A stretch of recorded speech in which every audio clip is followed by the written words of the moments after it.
What would you do if your brother stole $47,000 from your kid's therapy fund?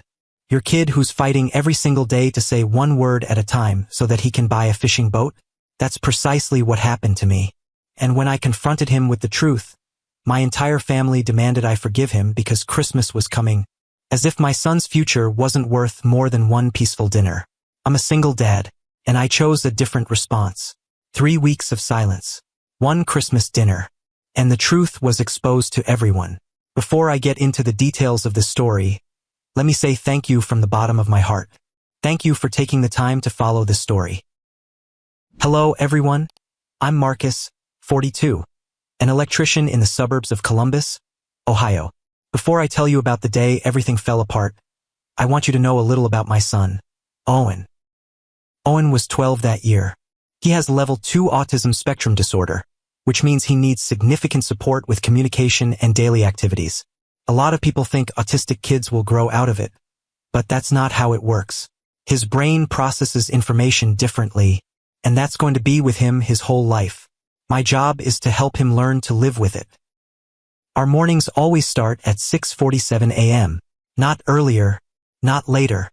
For autistic kids, routine is everything. If his cereal bowl is in the wrong spot on the table, he won't eat. If his socks don't match, he'll cry for an hour. People looking from the outside might think he's spoiled, that I'm babying him. But the truth is, those little routines are the only way he feels safe in a world he can't understand. Every morning, I get up at 5:30 to prepare his food, clothes, and backpack, then check everything 3 times. My wife, Laura, used to do this with gentle hands and endless patience. But she passed away from lung cancer 4 years before this happened. The last thing Laura said to me before she died was, "Help Owen find his voice." And I kept that promise at any cost. 3 years of applied behavior therapy, at $1,200 a month after insurance. I worked night shifts, took weekend jobs, and saved every dollar in a separate account. $47,000. That was my blood and sweat. Owen was making real progress. A week before everything happened, I was cooking dinner when he walked into the kitchen. He looked me straight in the eyes, something scarce, then opened his mouth and said, "Dad, I want to eat." For words. To anyone else, that's nothing. To me, hearing him say that was better than winning the Powerball. Then everything collapsed on a Tuesday afternoon, 3 weeks before Christmas last year. I was at a job site on Sawmill Road, hands dirty in a mess of tangled wires. My phone buzzed with a bank notification. Usually, I don't check Owen's savings account because that money is untouchable, only for his therapy. But that day, something made me look. Balance. $892. My heart skipped a beat. I logged in again and checked the transaction history. A string of withdrawals over the past 3 weeks appeared before my eyes, nearly $47,000 total. And the name on every transaction was Derek, my brother, whom I'd added to the account 2 years earlier for emergencies when I had to have heart surgery. The first feeling that hit me wasn't anger. It was ice-cold fear running down my spine. Without that money, Owen would have to stop therapy. The words he was learning would slowly fade away, and I'd have to tell Laura in the next world that I'd broken my promise. I stared at my phone screen. Owen's picture was there, him smiling, one of those rare smiles I had to wait a whole week to see. Right then, I knew I had to confront Derek immediately. I took time off and drove 40 minutes from the job site to Derek's house in Westerville. The whole drive on I-270, I gripped the steering wheel so tight my hands ached. My mind was spinning with hundreds of questions, but only one kept repeating, why? When I turned onto Sunbury Road, I saw Derek's 2 kids playing on the front lawn. Lily, 8 years old that year, was yelling at her little brother in a shrill voice. Jake, the 6-year-old, was chasing a football, tripped, then jumped up laughing. They were screaming each other's names, arguing over who got to kick the ball first. The most normal sounds in the world that Owen had never been able to make. I sat in my car, watching them play, and couldn't help but compare. Derek never had to wake up at 3 a.m. because his kid was screaming from nightmares, but he couldn't say what he was afraid of. He never had to sit in teacher meetings explaining why his son doesn't look people in the eyes. He doesn't know what it feels like to wait 3 solid years to hear your kid say one complete sentence. Derek had everything I didn't have, and he still took away the only thing Owen had. Then I saw it. A base tracker boat sitting right there in the wide-open garage. Navy blue paint gleaming in the afternoon sun. I know this type of boat costs about $35,000 to $40,000, depending on the year. Brand new equipment. Not a single scratch. Just as I was thinking about the boat, Derek walked out the back door. He was wearing a fishing rod t-shirt, holding a beer, grinning like he was having the best day of his life. As soon as he saw my car, he waved and yelled, "Hey Marcus, you coming to visit? Beautiful, isn't she? My boat?" I got out of the car and walked straight to him. No small talk, no beating around the bush. I looked my brother straight in the eyes and asked, "Where'd the money for this boat come from?" The smile died on Derek's face. I could see the change happen from surprise to confusion, then shifting to defense. He set his beer down on the porch steps, voice strained. "What are you talking about? I've been saving for years." I cut him off. "I just checked Owen's account. $47,000 gone in 3 weeks. Your name on every transaction. Don't lie to me, Derek." Silence. Lily and Jake were still laughing and playing behind us, clueless. Derek licked his lips, eyes darting around. Then he sighed, his voice switching to pleading. "Okay. Look, let me explain.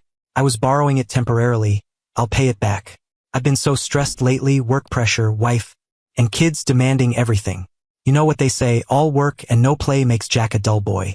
I needed to relax, needed something for myself." I stood there, trying to swallow the rage rising in my throat. Was he stressed? He needed to relax? By stealing therapy money from an autistic kid? I took a deep breath and asked, "How are you going to pay it back? When? Owen needs that money right now, not next year." Derek shrugged, the kind of shrug from someone who doesn't take anything seriously. Then he said something that left me speechless. "Come on, big brother, be realistic. Does Owen really need all that therapy? He's not talking any more than he was before, no matter how much money you throw at it. Maybe that money's just making those doctors rich." My chest tightened. I stood there unable to speak, as someone had just sucked all the air out of my lungs. 3 years of Owen fighting for every syllable, every word. And Derek wrapped it all up in one sentence. He's not talking any more than he was before. Right then, the back door opened. Elena, Derek's wife, stepped out looking pale as a ghost. She looked at me, then at her husband, voice shaking.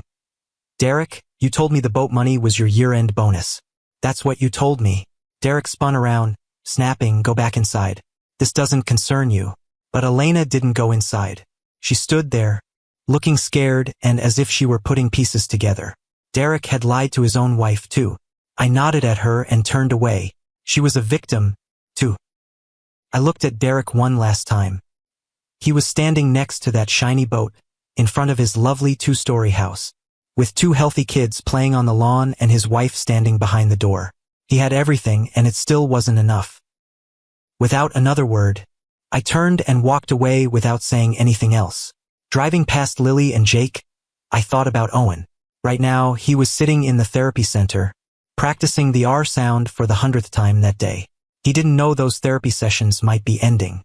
He didn't realize that Uncle Derek, who always brought candy on his birthday, had just stolen his chance to find his voice. Stopped at a red light at Polaris Parkway. I sat in my car with my head spinning. My hands were shaking as I dialed 911 on my phone, then deleted it. Redialed, then deleted it again. I needed to do something, but I didn't know where to start. I needed advice or at least someone to talk to. After a few seconds of struggling, I decided to call Mom and Dad. Whether I was 20 or 40, in the most challenging moments, my parents were still the first people I thought to turn to. I thought they'd take their grandson's side. I thought they'd be furious when they found out. But maybe I'd forgotten something. In this family, Derek was always the protected child, and I was always the one who had to give in. I'll probably never forget my parents' voices, Richard and Patricia, in that phone call. It was so bitter I had to laugh. The laugh of someone who'd lost in the very family where he was born and raised. The light turned green, and I pulled into a Walmart parking lot on Polaris Parkway and parked in a quiet corner. Taking a deep breath, I dialed Dad's number. He picked up after 3 rings. I told him everything like an angry kid. I was waiting for an outraged gasp, waiting for him to say, "That bastard, let me call him right now." But there was only silence on the other end. Not the silence of someone in shock. The silence of someone calculating. After a while, Dad finally spoke, his voice so calm it was chilling. "You're the older brother. You need to understand him. Derek's going through a rough patch right now. He's got his own pressures." I almost dropped my phone. Pressures? I'm raising an autistic kid by myself, working construction as an electrician, waking up at 5 a.m., and going to bed at midnight. What does Derek have? Beautiful wife, healthy kids, 6-figure salary. And my dad says he's got pressures? Just as I didn't know what to say next, Mom's voice came from behind him. She must have been listening on speaker. "Marcus, don't blow this out of proportion. Derek will pay it back. You know how he is. A little impulsive, but he's not bad at heart." I tried to stay calm and replied, "Mom, Owen has to stop therapy if there's no money. The boy is making so much progress. Don't you understand how important that is?" Mom sighed, then said in a light voice like she was talking about the weather, "Owen's young, he won't remember those therapy sessions. But he'll remember if you destroy this family over money." I sat in my car, mouth open, speechless. Won't Owen remember? My son is learning to express what he feels and to exist in this world. And my mom thinks that's not worth remembering? Dad spoke up, his voice carrying the tone of someone wanting to end the conversation. "Christmas is coming. We'll talk later. Don't do anything stupid, Marcus. Family comes first." As soon as he finished, I hung up without another word, and suddenly realized a bitter truth. They knew. Maybe they'd known all along. And they chose silence, chose Derek like they always had for the past 36 years. I closed my eyes to regain my composure, and the image that came to mind was Owen's first smile. He was only 5 then, and after 6 months of therapy, the first time he looked me straight in the eyes and smiled. Not an unconscious smile, but a purposeful smile. The smile of a kid trying to connect with his dad. Laura was standing next to me, tears streaming down her face.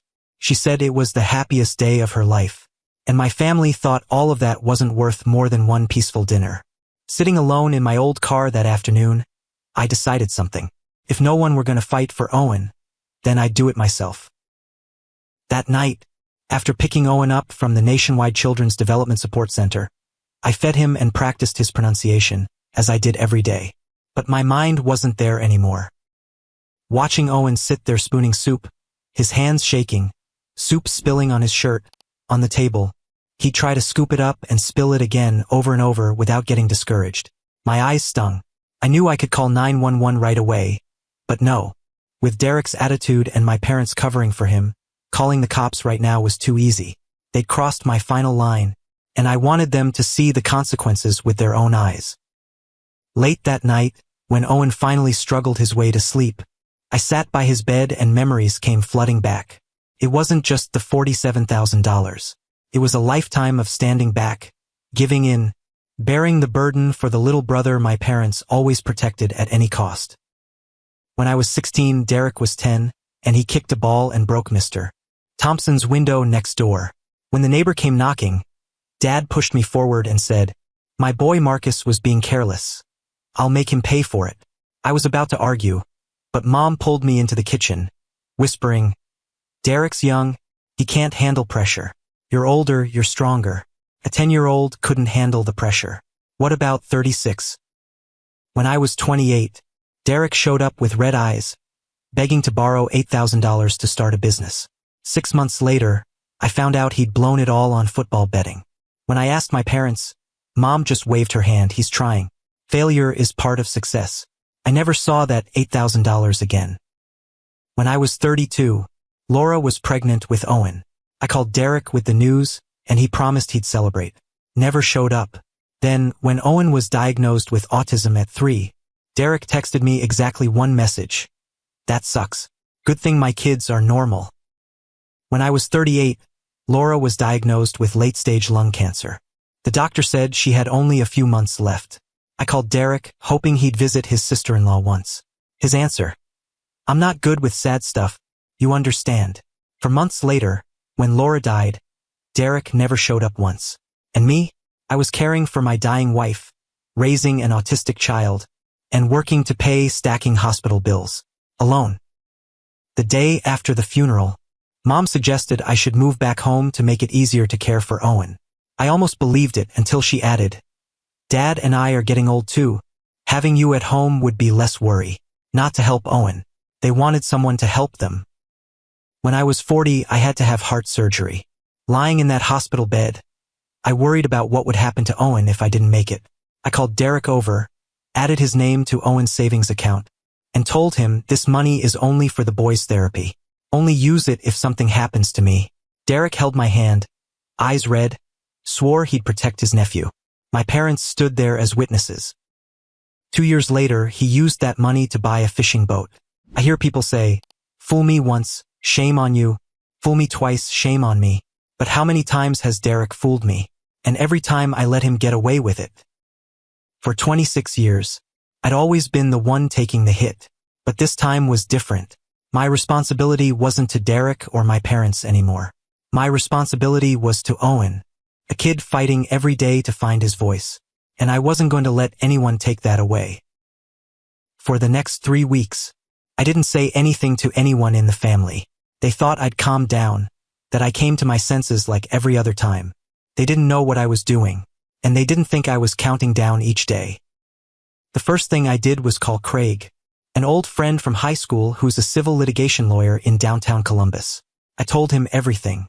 Craig listened in silence, then said straight up, "Marcus, this is embezzlement. Your brother having access doesn't mean he has the right to use it. You can press criminal charges." In the first week, I printed all the bank statements, marking the dates and amounts. In the second week, I went to the police station on Maple Canyon Road to file a report. The officer on duty looked at me sympathetically when I explained what the money was for. In the third week, Craig helped me prepare a civil lawsuit, ready to file at any time. Meanwhile, Derek was living as if nothing had happened. Every day, scrolling through Facebook, I saw him posting pictures of his new boat with the caption, "Finally living my best life," and smiley face emojis. The week after that, photos of him and his 2 kids fishing at Alum Creek Lake. Lily holding a bass, Jake grinning ear to ear. "Family time is the best time," he wrote. I looked at those pictures and wondered if he thought about Owen even for a second. Mom and Dad kept calling regularly, as nothing had happened. Mom called on Wednesday, her voice sweet. "Marcus, you're bringing Owen to Grandma and Grandpa's for Christmas this year, right? I already bought him presents." Dad texted, "About Derek, we'll figure it out later. Don't do anything hasty." I read the message, didn't reply, and kept preparing my case. But a call from Elena on a Friday night changed everything. Her voice was shaking, almost whispering like she was afraid someone might hear. "Marcus, I have to tell you something. Derek's planning to tell everyone at the Christmas party that you agreed to loan him the money, then changed your mind because you're jealous of his success." I gripped the phone tighter. Elena continued, "I didn't know where the money came from. He told me it was his year-end bonus. I'm sorry, Marcus. I'm really sorry." I thanked Elena and hung up. So Derek wasn't just stealing money, he was planning to steal the truth too. He wanted to make me the bad guy, the jealous older brother who resented his success. But he didn't know I had all the evidence in my hands. Every night, after Owen fell asleep, I sat by his bed, looking at his peaceful face in sleep. He didn't know what was happening. He didn't realize that each therapy session might be the last. And I whispered to him, even though I knew he couldn't hear, "I'm going to get your future back. Promise." 3 weeks went by. The case was ready. The evidence was complete. And the invitation to the Christmas party at Mom and Dad's house sat on my kitchen table. Christmas night had arrived. The house I grew up in on Riverside Drive, in the Worthington neighborhood, was beautifully decorated every year. A Christmas tree almost 6 feet tall stood in the corner of the living room, lights blinking in all colors, the smell of roasted turkey wafting from the kitchen. About 15 relatives were already there, chatting and laughing over eggnog and wine. I arrived with Owen, the case file tucked neatly in my bag. As soon as we walked in, instead of getting excited like other kids, Owen found his familiar corner of the couch, where he always sat when visiting Grandma and Grandpa. He pulled out a toy car from his pocket, started spinning the wheels, and stared into space. Aunt Susan, Mom's sister, walked by, glanced at Owen, and kept going without saying anything. Uncle Robert, Dad's brother, sitting on the opposite couch, was the only one who nodded hello to him. and Derek was standing in the middle of the living room, the center of everyone's attention. He was talking about his new boat, hands gesturing excitedly. Base Tracker Pro 175, Mercury 60 horsepower engine. Last weekend I took Lily and Jake out to Alum Creek Lake, caught a bass almost 5 pounds. Hearing that, Dad patted Derek's shoulder and nodded with approval. Good for you, you know how to enjoy life. Mom stood next to him, smiling with satisfaction at her youngest son. I stood in the corner of the room, holding a glass of water, watching the show. For a moment, Derek looked at me, flashing a triumphant smile like he was saying, "See, nobody cares." Dinner started at 6 o'clock. Everyone sat at the long table in the dining room. I sat at the head of the table with Owen, facing Derek and Elena. Lily and Jake sat next to their parents, still excited about the presents under the tree. In the middle of the meal, Aunt Susan turned to me with concern in her voice. "Marcus, how's Owen's therapy going these days? Is he making progress?" At that moment, Derek stopped chewing, eyes glancing at me. My parents also paused, waiting. I knew what they were thinking. They thought I'd stay quiet like always, swallow my anger, and keep the peace for Christmas dinner. I put my glass down, looked at Aunt Susan and replied, "Owen's still going to therapy. He's making good progress. But after this month, that'll be over." Aunt Susan frowned. "Why's that?" I'd been waiting for this question, waiting for the excuse to begin. And this was when everything should be exposed, right in front of the relatives who always saw me as the one who endured. With that thought, I stood up, went to my bag, and pulled out the case file. When I turned back to the dinner table, I saw Derek's face had already started going pale, but I stayed calm. I opened the case file, pulled out the stack of bank statements and said, "I think everyone should know where the money came from to buy that boat Derek was just bragging about." Without waiting for anyone to react, I read each transaction, each date, each number. November 28th, withdrawal of $8,000. December 2nd, withdrawal of $12,000. December 5th, withdrawal of $15,000. December 10th, withdrawal of $12,000. Then I looked up, staring straight into Derek's eyes. Total of $47,000 from Owen's therapy account. The dining room fell into silence. Aunt Susan covered her mouth with her hand. Uncle Robert put down his fork, looking at Derek with an unreadable expression. Derek jumped up from his chair, his voice shaking. You've got it wrong. That's money I borrowed. I cut him off. Borrowed from who? I don't remember you asking me anything. Mom immediately stood up, her voice shrill. "Marcus, stop it right now. You're ruining Christmas dinner for the whole family." I turned to look at Mom and replied, "I'm not ruining anything, Mom. Derek ruined your grandson's future." Then I added, "And I know you knew about this from the beginning. I also know you were planning to be a witness to help Derek say I agreed to lend him the money." Mom's face went pale. She stood there, mouth moving but no words coming out. Dad slammed the table and stood up, his face red, shouting, "Enough! Get out of my house. Right now."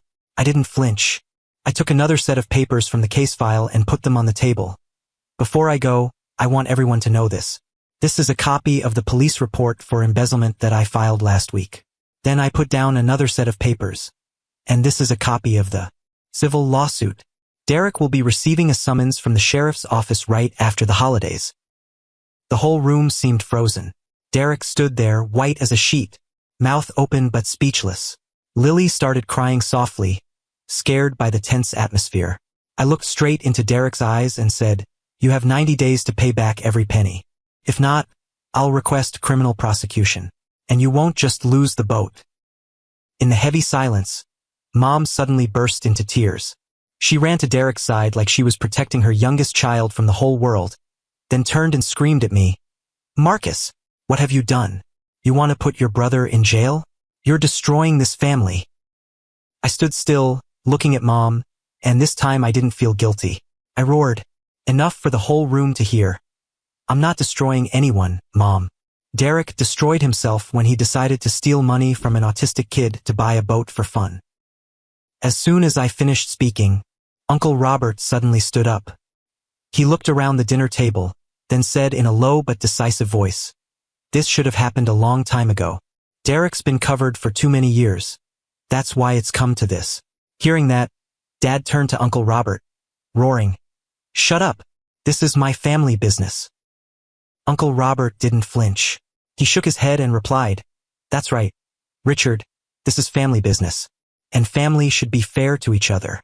After saying that, he looked at me, nodding slightly like encouragement, then turned to his wife. "Let's go home, Helen."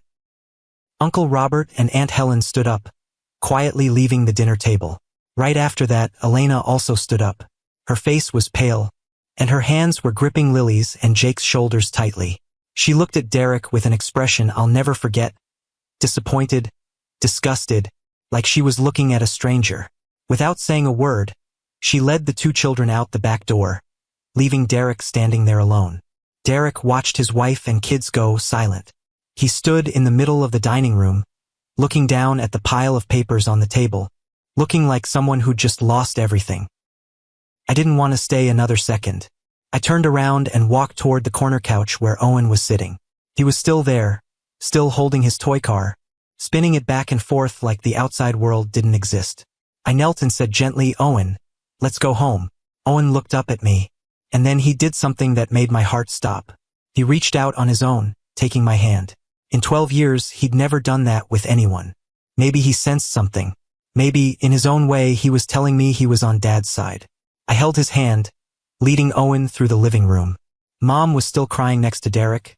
Dad was standing there red-faced, looking at me with hatred, and Derek had collapsed into a chair, head hanging down.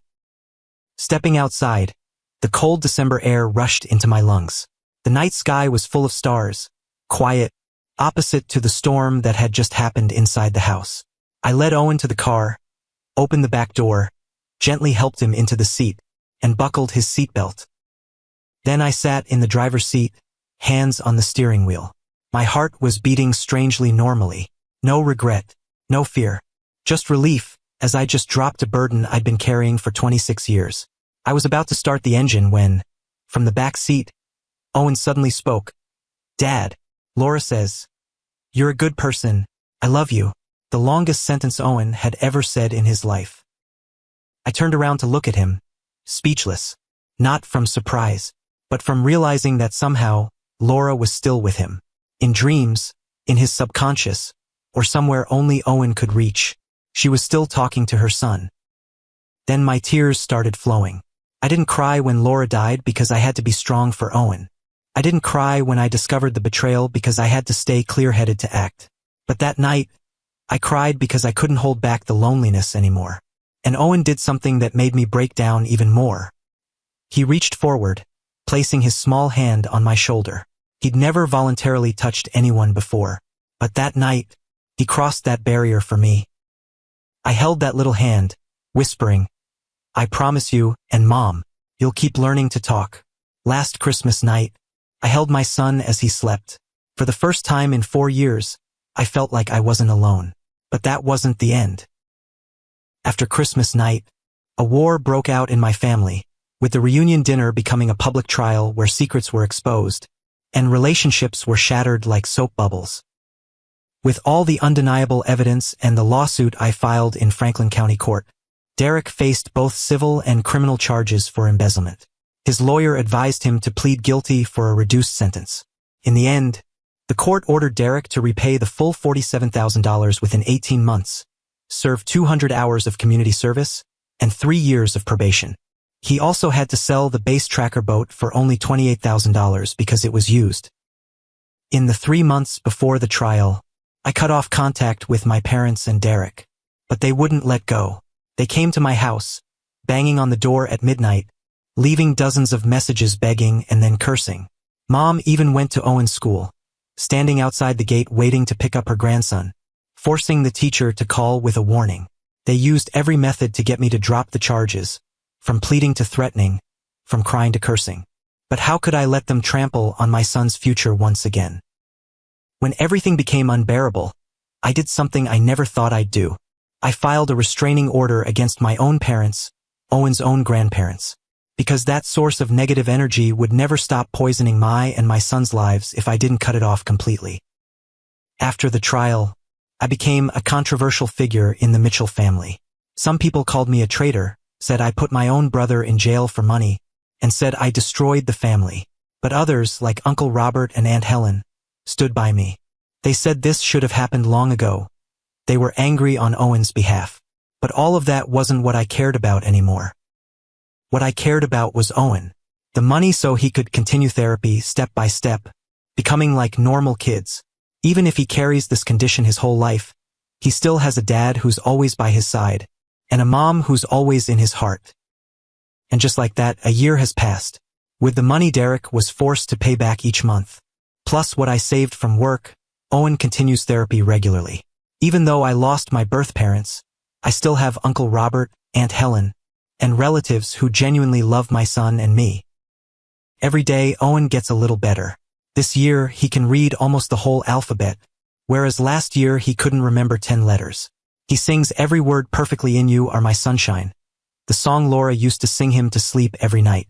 He dresses himself, changes his clothes, ties his shoes, things that seem simple but for him are a long journey.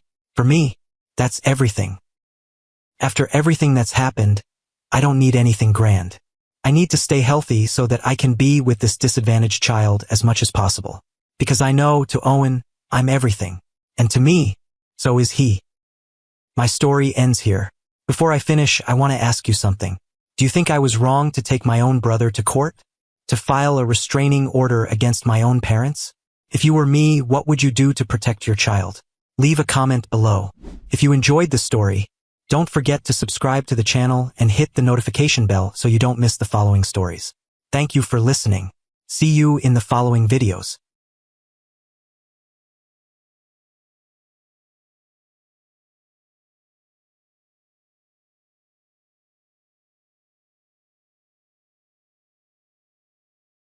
What would you do if your brother told your 5-year-old that you were dead? What would you do if he filmed your kid crying and posted it online for money? But that wasn't even everything Colton did to my son. Right after I was hospitalized for a sudden heart attack. And the secret I discovered afterward made me realize a painful truth. Blood doesn't always mean anything. 600,000 people watched my son cry because he thought his dad didn't make it. But if that were true, that number would be in the millions. Before I delve into the details of this story, thank you for choosing to read it today. Hello everyone, I'm Brennan, a 35-year-old mechanical engineer at a company in Denver, Colorado. The story I'm about to tell happened over a year ago, but every time I think back, I still wonder. If I hadn't looked the other way, would things have been different? My wife died in a car accident when Theo was just 2. Since then, our little house in Stapleton has only been filled with the laughter of father and son. Theo's 5, loves superheroes, hates eating broccoli, and has a habit of kissing my forehead every night before bed, just like his mom used to do. Colton's different. My 28-year-old brother moved in with us almost 2 years ago after getting fired from Best Buy for skipping work to film videos. He promised he'd only stay a few months. 2 years later, the basement living room is still filled with filming equipment, and LED lights flash all night. His gaming YouTube channel has 8,000 followers, which means enough for him to call himself a content creator but not sufficient to pay the electric bill. I didn't ask for rent. Family's family, right? That's what I told myself every time I saw him sprawled on the couch when I got home from work, or when the fridge was empty, even though I'd just gone grocery shopping the day before. But there was something that bothered me that I couldn't explain. Colton would look at Theo with a weird expression, as if sizing up merchandise. About 3 weeks before everything happened, I caught him pointing his phone at Theo in the backyard. The kid was crying from ant bites, face all red and blotchy, tears and snot streaming down. And Colton was standing there, zooming the camera in on his nephew's face. The moment he saw me, he lowered his phone and grinned, saying, kid content is super hot right now. These reaction videos of kids are going viral everywhere. I wanted to lose it, but then I just shook my head and walked away, telling myself he was probably joking. My parents live in Colorado Springs, just an hour's drive away. But every time they call, they only ask, "Is Colton doing okay? Make sure you take care of your brother." Nobody asks if I'm tired from taking care of both of them. That evening, I sat with Theo doing puzzles in the living room. The kid giggled every time he found the right piece. The sound of keyboards from the basement drifted up steadily. Colton live streaming as usual. Everything was so peaceful, I thought it would stay that way forever. But life has its own way of reminding you that peace is just the calm before the storm. I still remember the feeling of that heart attack hitting me in. Just a split second. One moment I was laughing with Theo, the next I was lying on the hardwood floor, feeling like an invisible hand was crushing my chest. Actually, the warning signs had been there for days. I'd experience chest tightness whenever I climbed the stairs at work, and sometimes I'd get short of breath during client meetings. But at 35, who thinks they're going to have a heart attack? I blamed it on stress, on drinking too much coffee every morning at the Starbucks down the street, on the project deadline hanging over my head. My body was sending distress signals, but I chose to ignore them. The pain spread from my chest down my left arm. Cold sweat poured out, soaking the back of my shirt. I tried to get up, but my arms and legs felt like they were going to give way, like wet noodles. Theo sat next to me, eyes wide, watching his dad collapse without understanding what was happening. Then the kid started shaking my shoulder, voice trembling as he kept calling, "Dad, what's wrong? Get up." Heavy footsteps thundered up from the basement. Colton appeared in the living room doorway, eyes wide when he saw me lying on the floor. He screamed, voice sounding panicked. "Brennan, oh God, what's wrong?" I whispered, each word struggling to come out. "Call 911, my heart." Right away, Colton pulled out his phone, hands shaking as he dialed. But through the pain tearing at my chest, as my consciousness was slowly sinking into a murky fog, I caught a glimpse of something strange. While his mouth was talking to the 911 operator, his other hand pulled out something small from his pocket. A mini camera, the kind YouTubers use for vlogs.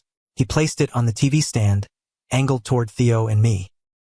At the time, I thought I was seeing things. It must have been the lack of oxygen to my brain. It must have been the pain that made my vision blurry. Nobody would film their brother dying. Theo was lying with his face pressed against my chest, crying so hard his whole little body was shaking. I tried to lift my hand, but my arm felt as though it was weighed down with lead. Colton sat down next to us, one hand patting Theo, but his eyes kept glancing toward the TV stand where the camera was sitting. Or at least that's what I remember through the haze of consciousness. The ambulance arrived after a few minutes, I don't know how many. When the paramedics put me on the stretcher, I tried to reach out and grab Theo's tiny hand. The kid ran after me to the door, face soaked with tears, voice choking as he asked me, "Are you gonna die? Don't die. Promise me." I wanted to promise, but my chest hurt like someone was stabbing me with a knife, and I didn't know if I'd see tomorrow's sunrise. I could only whisper, each word broken, "I love you. Listen to Uncle Colton, okay?" Colton stepped up to the stretcher, one hand on Theo's shoulder. Then he leaned down, whispered something in my ear that I thought was comfort at the time. "Whatever happens, I'll record every moment of Theo for you. You won't miss anything." Record. Every moment. At the time, through the pain and fear of death, I just thought my brother was being so thoughtful, knowing I was worried about my son and promising to film videos for me to watch after I recovered. I nodded, forcing out a crooked smile before the ambulance doors slammed shut. At UC Health Hospital on Colfax Avenue, doctors diagnosed an acute myocardial infarction. They said it was serious, needed immediate surgical intervention, and I should prepare myself for any possibility. Before the anesthesia kicked in, I just managed to call Colton, voice weak like it was about to fade out. "Take care of Theo for me. Remember to call Mom and Dad." On the other end of the line, Colton answered, voice sweet as honey, "Don't worry, I've got everything handled. You focus on getting better." Surgery lasted 6 hours. After that, I had to be sedated for 3 more days because of minor complications. For those 3 days, I was lost in a drugged sleep, knowing nothing about the world outside the ICU door. The last image I remember before sinking into darkness was Theo's tear-soaked face, and Colton's strange glance toward the camera on the TV stand. And Colton, he recorded every moment of Theo just like he promised, only in a way that even in my worst nightmare, I never could have imagined. I woke up on day 4 feeling like an entire NFL team had just tackled me. Eyes opened. The white hospital ceiling kept spinning in circles as I just chugged a whole bottle of whiskey. But the first thought that cut through the pain wasn't about my aching chest. It was Theo. I reached for the nurse call button, my arm so weak it felt like I was lifting a boulder. A nurse walked in, checked the monitor chart, then turned to me. "Mr. Calloway, you're past the danger zone. Your brother's been calling to check on you regularly. He says everything's fine at home." I breathed a sigh of relief. My brother could drive me crazy sometimes, but when it mattered, he was reliable. I asked to borrow a phone to call home, and my personal belongings were still somewhere in the ER. While waiting, voices from the two patients in the next beds drifted over. They were glued to a phone, shaking their heads and clicking their tongues. The salt and pepper-haired man spat out a curse. "What the hell? This sick bastard filmed his nephew crying because he thinks his dad's dead and posted it for money. What kind of person is that sick?" After hearing that, the old man with glasses next to him nodded and added, "Hundreds of thousands of views already. YouTube lets him make a fortune from it. Crazy." Usually, I wouldn't care about other people's drama. Who has time? But then a sound from that cheap phone cut straight through my chest. Crying. A child is crying and crying that even if you dropped me in the middle of a hurricane, I'd still recognize. Theo's crying. My ears must be messed up. The sedatives hadn't worn off yet. Couldn't be. But my hand was already rising, and I looked straight at the salt and pepper guy and said in a hoarse voice, "Let me see that video." Not a question. Command. He looked at me for a second, then handed over the phone. My hand shook as I grabbed it. That's when everything inside me collapsed. On screen was my living room, the gray couch I bought during last year's Black Friday, the bookshelf with the teddy bear that my wife gave Theo the day he was born. And sitting in the middle of the frame, Colton was facing my son, his face contorted into a sad expression, as if he were acting in a Lifetime movie. In the video, Colton looked straight into Theo's face and said in a slow, clear voice that I knew the bastard had rehearsed, "Theo, there's something important. Your dad didn't make it through surgery. Your dad's gone." Hearing that, Theo's eyes went wide. The 5-year-old tried to understand a word too big for him, then asked, "What does gone mean?" Colton sighed dramatically, putting his hand on Theo's shoulder, but his eyes glanced toward the camera corner, then continued, "It means your dad left. Like your mom. Your dad's not coming back." Theo's face slowly crumpled. His tiny mouth started trembling. Then the kid wailed, a heart-wrenching cry, "No. Dad promised he'd come back. He promised." I wanted to smash that phone, wanted to tear apart the screen, but my hand kept scrolling up, as if I were hypnotized. 5 videos. I watched 5 videos in the 3 days I was lying here. First video. The night I collapsed. The camera pointed straight at Theo's face, screaming as the ambulance took his dad away. Title: My nephew screams when dad rushes to ER. 412,000 views. Second video. First night without dad. Theo curled up on my bed, hugging my shirt, crying himself unconscious. 287,000 views. Third video. Nephew asks when he'll see dad again. Theo is sitting by the window, asking Colton when he gets to follow his dad. 356,000 views. Fourth video. Theo hunched over, scribbling, tears dropping onto the paper. Nephew writes a letter to dad in heaven. 198,000 views. Fifth video. Theo sitting in front of a plate of cold food, shaking his head, refusing to pick up the spoon. Nephew won't eat because dad's not here to eat with him. 223,000 views. Nearly 1.5 million views. Colton's channel gained 87,000 subscribers. All from the tears of a 5-year-old who believed his dad was dead and he was about to be abandoned. The heart monitor screamed like a fire alarm. Doctors and nurses rushed in. Someone held my shoulders down. But all I could hear was my own screaming. "My son! Let me out! Let me get to my son right now!" A sedative needle was stabbed into my arm. Everything faded. Before darkness swallowed me, I only thought one thing. I had to get home. Even if my heart exploded on the way, I had to see my son. At the time, I thought those 5 videos were rock bottom. I thought nothing could be worse. But when I found a way to get back, when I faced the brother I'd once trusted with my son, I realized those 5 videos were just the opening act. The main performance of this horror show was still waiting for me behind my front door. I don't know how long I was out. When my eyes opened again, the fluorescent lights were still blazing like before, but my head had stopped spinning like a washing machine. The sedatives had released me, and instead of the morning's madness, only one thing remained: the terrifying clarity of a father who knows his child is in danger. The nurse had left a phone on my bedside table. The first thing I did was dial 911. I explained everything. The woman on the other end took notes, her voice steady, as if she were listening to the weather report. Then she said something that made me want to lose it again. This case would be forwarded to Child Protective Services. They'd coordinate with the police, and the processing time could be several hours or within the same day. I asked again, thinking I'd misheard. Several hours? My son thinks his dad is dead. He's living with someone who turns his tears into money. The answer I got was a lecture about procedures. If there's no physical violence, no direct threats to life, then it doesn't qualify for high-priority emergency status. The child protection system in this country is designed to respond to blood and broken bones. A little boy's soul being crushed? Sorry, please wait in line for your turn. I hung up, didn't curse, didn't scream.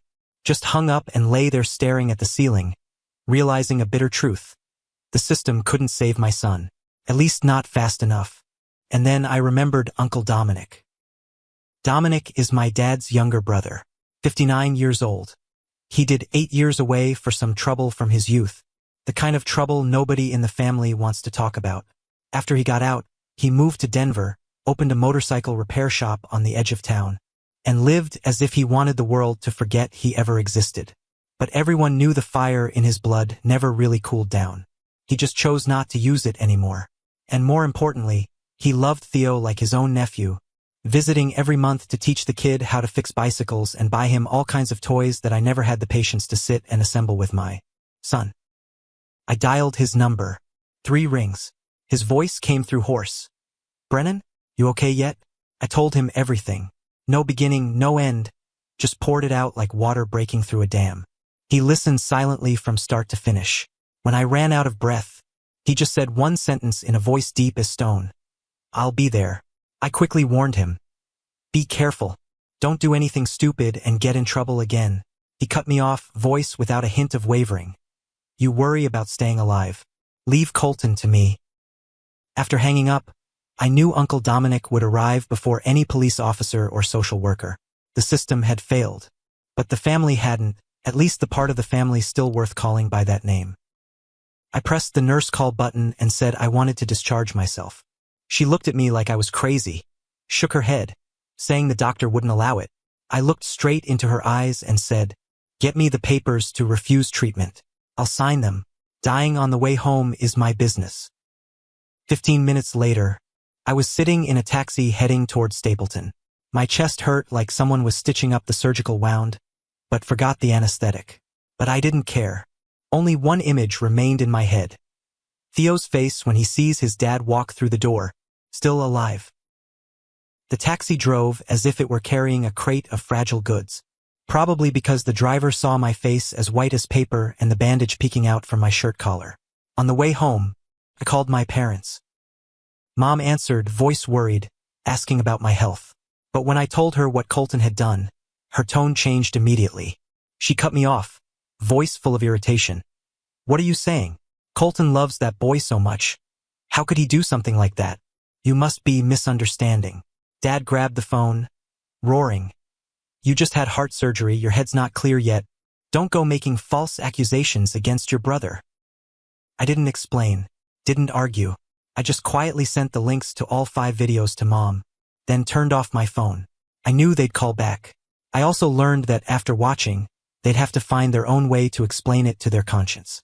As for me, I no longer had time for those arguments. The taxi stopped in front of my house around 5 in the afternoon. I stood on the sidewalk looking at my home, heart beating wildly like it wanted to jump out of the chest that had just been cut open. Everything looked normal, but I knew inside that door, nothing would ever be normal again. I opened the door and walked in. The TV was playing a cartoon show, cheerful sounds filling the living room, as if this were just another typical afternoon. Colton sat on the couch, feet propped up on the table, eyes glued to his phone, occasionally giggling, probably reading praise comments under his videos. I wanted to puke. Then I saw Theo. My son sat huddled in the corner of the room, behind the armchair, clutching a pillow like it was the only thing left in the world. The kid had visibly lost weight, cheeks sunken in, eyes swollen and red.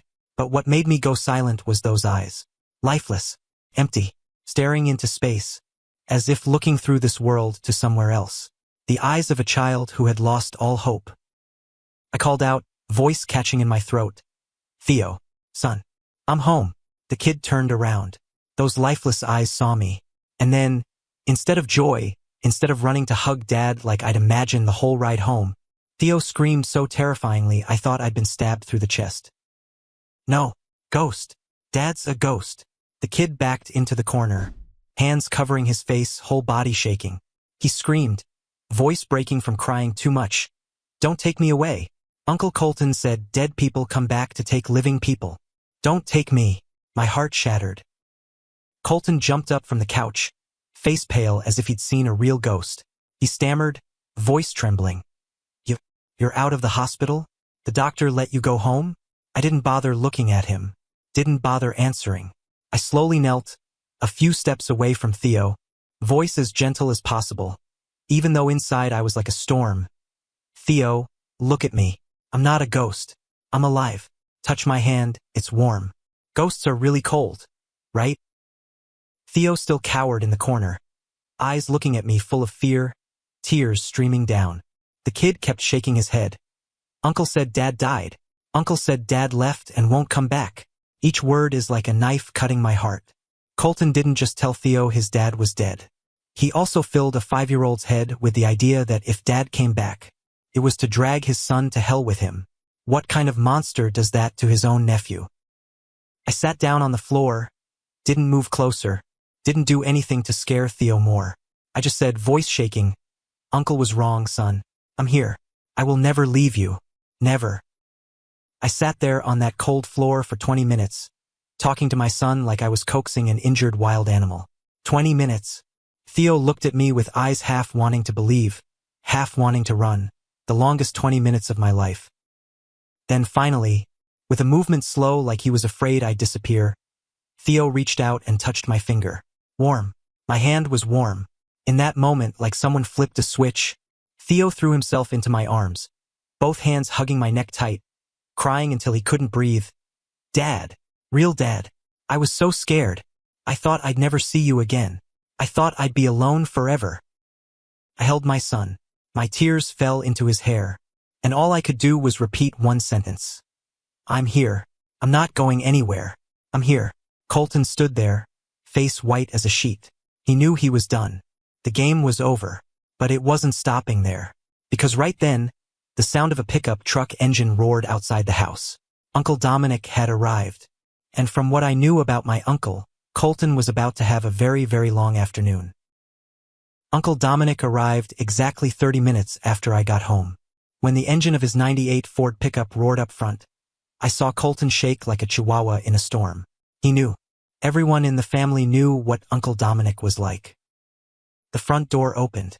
Uncle walked in, steps slow but heavy. He didn't look at me, nor did he look at Theo. His eyes locked onto one target only, Colton. Colton backed up, back hitting the wall, voice stammering. Dominic, let me explain. Uncle stopped an arm's length away, then asked in a voice so deep I could feel the floor vibrating. You filmed Theo for profit, didn't you? Colton swallowed hard, eyes darting everywhere as he answered. I was just making content. Just earning money. I didn't mean to. Uncle turned to look at me, voice calm. Brennan, take the kid to the bedroom. Close the door. I need to have a private chat with this guy. I didn't need to hear it twice. Even though my chest was still throbbing. Even though each step felt like someone was rubbing salt into the surgical wound, I still picked up Theo and went into the bedroom. The kid hugged my neck tight, face buried in my dad's shoulder, not saying anything. I closed the door, sat down on the bed, and held my son really tight.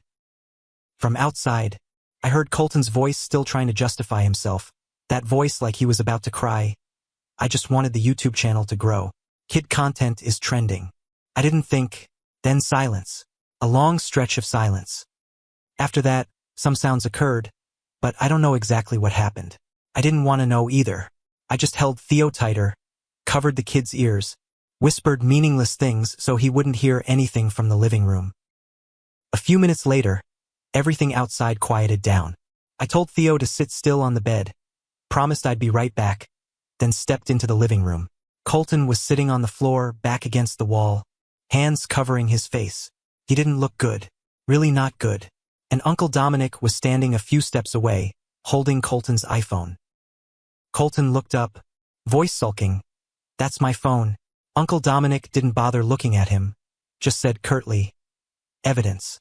Police will need this." Colton didn't dare say anything more, just sat there silent as a clam. Uncle Dominic sat down on the couch and started scrolling through Colton's phone. Gallery, YouTube studio, video folder. I stood there watching him work, waiting. Then Uncle stopped. His face, that weathered face after so many years of wind and rain, suddenly froze.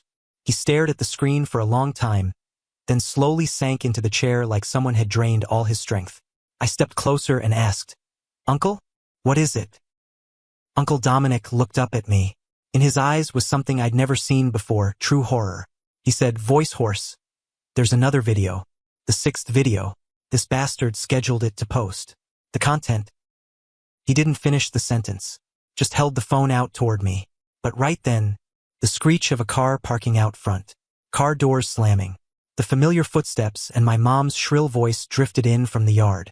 My parents had arrived.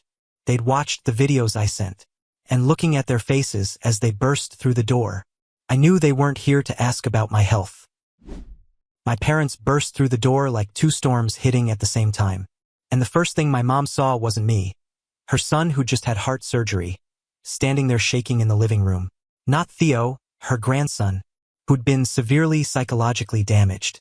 But Colton, sitting against the wall, looked pretty beat up. As soon as she saw Colton, Mom screamed, "Oh God, Colton, who did this to you?" She rushed over to Colton, hugged him, stroking his face and hair like he was still a 3-year-old.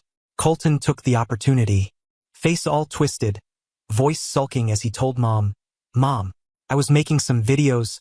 I didn't do anything." Dad looked around the room, saw Uncle Dominic sitting in the chair with a stone-cold expression. He roared, face red, "Dominic, you did this to my son."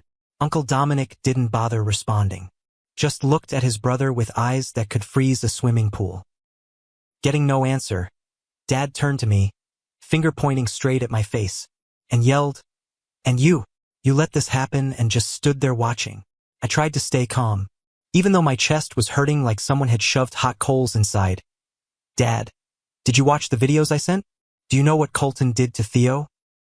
Mom cut me off, voice shrill. "Whatever he did, he's still your brother. Blood is blood. And you let someone beat him up like this?" Colton kept performing, tears rolling down, voice trembling as he told my parents, "I was just making content. Everyone makes YouTube videos now. I didn't know." After hearing that, Dad nodded repeatedly, then turned to me. "See, you hear that? Just some videos. These days, everyone's filming and posting stuff. You're overreacting." I choked up asking, "Overreacting?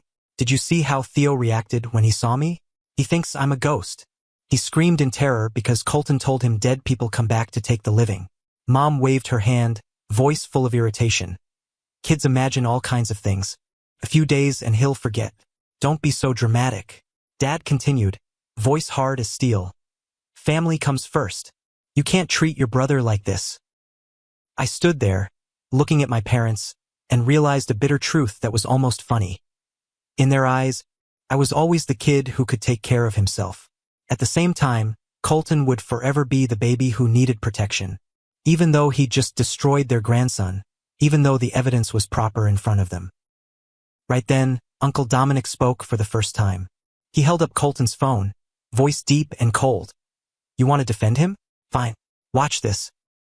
Uncle Dominic tapped the screen, then continued before they could react. "This video was scheduled to post the day Brennan died. Watch it first, then we'll talk about family." He hit play. The video started with a shot of an old, rundown building.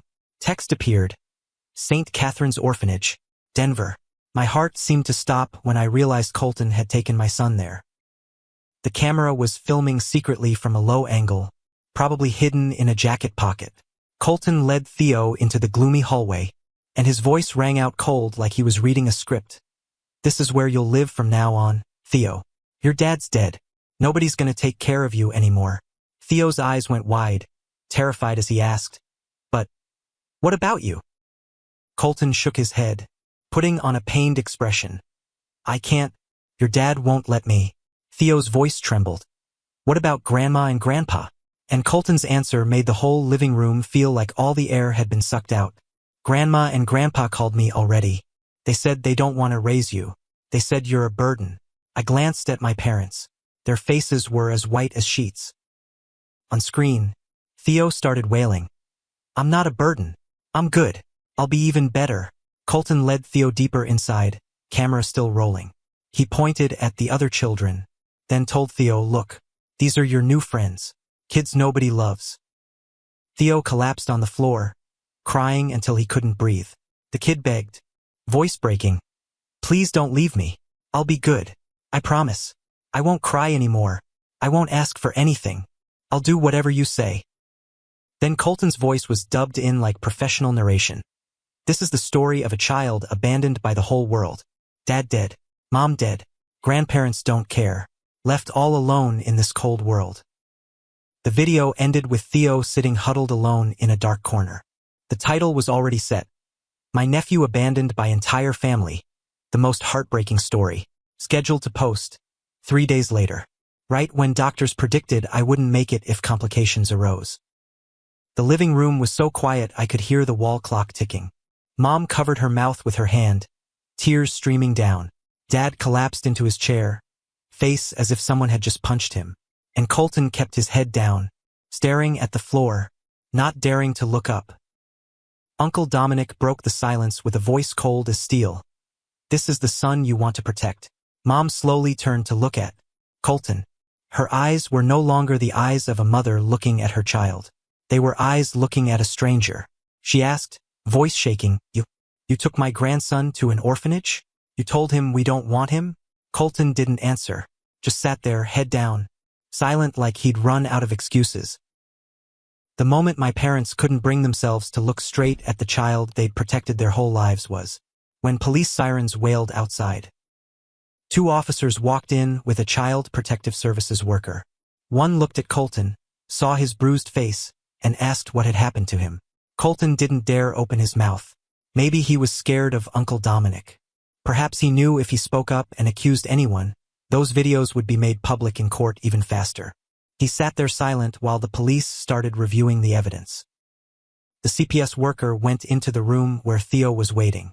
I sat outside, catching fragments of my son's voice telling everything. Each sentence is like a knife. And during that time, my parents realized another truth.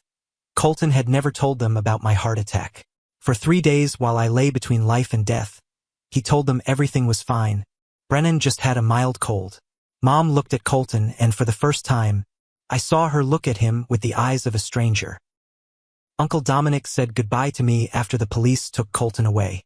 He patted my shoulder, just said briefly, "Take care of the kid. Call if you need anything." That night, my parents stayed over. Nobody in the house could sleep.